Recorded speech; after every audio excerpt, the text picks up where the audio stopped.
Hello guys, আমার দুষ্টু মিষ্টি বন্ধুরা, তোমরা সবাই কেমন আছো? আশা করি অবশ্যই তোমরা ভালো আছো।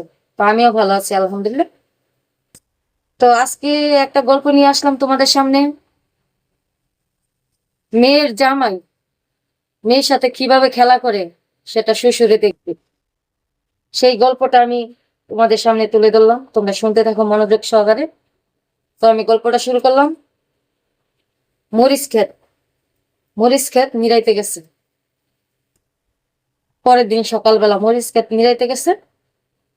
তো মরিচ ক্ষেত নিরাইতে নিরাইতে হঠাৎ দেখে তার মেয়ের জামাই আসতেছে। তারপর সে একটু মরিচ ক্ষেত গুলো তো চলছে না, তারপর সে লুকায়া গেছে।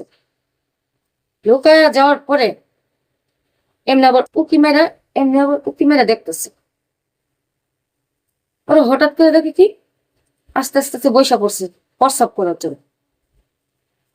তারপর যখন চেইনটা খুইলা বইল, তখন ওই লোকের শ্বশুরে দেখলো, ওরে বাবা রে, এত বড় অস্ত্র! আমার মেয়েরে তো আজকে রাত্রে শেষ করে ফেলাইবে। ঠিক আছে, আমার মেয়েরে শেষ করব, আমিও এর আগে যা যাবারের ভিতরে যা লাঠি নিয়ে বয়ে থাকি।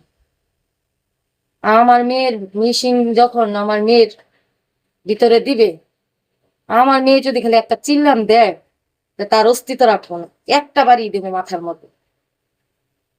সে আবার মনে মনে বলতেছে, মানে মেয়ের বাপে,